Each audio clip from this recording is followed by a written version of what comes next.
ആചാര്യജി, എന്റെ ചോദ്യം ഇതാണ്.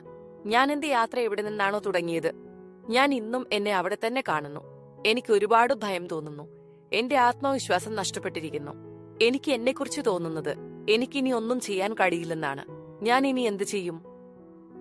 നിങ്ങളെല്ലാം നഷ്ടപ്പെടുത്തിയിരുന്നെങ്കിൽ ഈ സംശയം ആർക്കുണ്ടാകുമായിരുന്നു? ഈ ഭയം ആർക്കു തോന്നുമായിരുന്നു? ഇത്രയും ആത്മവിശ്വാസത്തോടെ എനിക്ക് ആത്മവിശ്വാസമില്ലെന്ന് ആർക്കു പറയാൻ കഴിയും? എല്ലാം നഷ്ടപ്പെടുത്തിയിരുന്നെങ്കിൽ ഈ കാര്യങ്ങളും നഷ്ടപ്പെടുത്തിയിരുന്നേനെയല്ലേ?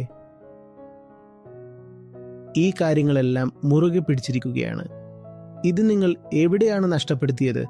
എവിടെയാണ് നഷ്ടപ്പെടുത്തിയത്?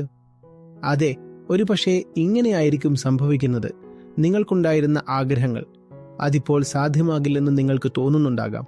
അല്ലെങ്കിൽ ആ ആഗ്രഹങ്ങളിൽ കുറച്ച് സത്യസന്ധത കണ്ടിട്ടുണ്ടാകാം. അതിനെ പിന്തുടരാൻ ഞാൻ യോഗ്യയല്ലെന്ന്, അതിനെ പിന്തുടരേണ്ടെന്ന്. അതുണ്ടാകാം. പക്ഷെ നോക്കൂ, ഒരിക്കലും ഈഗോ എന്നത് എല്ലാം നഷ്ടപ്പെടുത്തുന്ന ഒരു കാര്യമല്ല. അതിനുള്ള യോഗ്യതയേയില്ല എല്ലാം നഷ്ടപ്പെടുത്താൻ. കാരണം അഹംഭാവമുണ്ടെങ്കിൽ അതെന്തെങ്കിലുമൊക്കെ ഒരുപാട് കാര്യങ്ങൾ അത് മുറുകെ പിടിച്ചിരിക്കുക തന്നെ ചെയ്യും.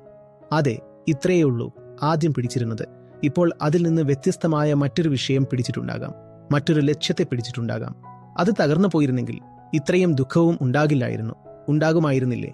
എന്നെക്കൊണ്ട് ഒന്നും ചെയ്യാൻ കഴിയില്ല എന്ന ചിന്ത ഇപ്പോഴുമുണ്ട്. എനിക്ക് ഉറപ്പാണ്, എനിക്കൊന്നും ചെയ്യാൻ കഴിയില്ല. നിങ്ങൾക്കൊന്നും ചെയ്യാൻ കഴിയില്ല എങ്കിൽ പിന്നെ എന്ത് കാര്യത്തിനാണ് ഇത്തരം ഒരു വിശ്വാസം നിങ്ങൾ നിങ്ങളുടെ ഉള്ളിൽ വെച്ചു പുലർത്തുന്നത്? എത്ര ധൈര്യത്തോടുകൂടി, എത്ര ഉറപ്പോടുകൂടി നിങ്ങൾ ഈ വിശ്വാസം വെച്ചു പുലർത്തുന്നുവോ, ഒരു പക്ഷേ അതേ ധൈര്യത്തോടുകൂടി, അതേ ഉറപ്പോടുകൂടി മറ്റെന്തെങ്കിലും സംഭവിക്കുമായിരിക്കും. നിങ്ങളുടെ തന്നെ ഉള്ളിലിരുന്ന് ഈ കാര്യങ്ങളെല്ലാം നിങ്ങളിൽ ഉണ്ടാക്കുന്നവൻ ഒരാളുണ്ടല്ലോ. നിങ്ങൾ അവനോട് കുറച്ച് ചോദ്യങ്ങൾ ചോദിക്കൂ. ഇത്രയും ആത്മവിശ്വാസം നിനക്ക് എവിടെ നിന്ന് കിട്ടുന്നു?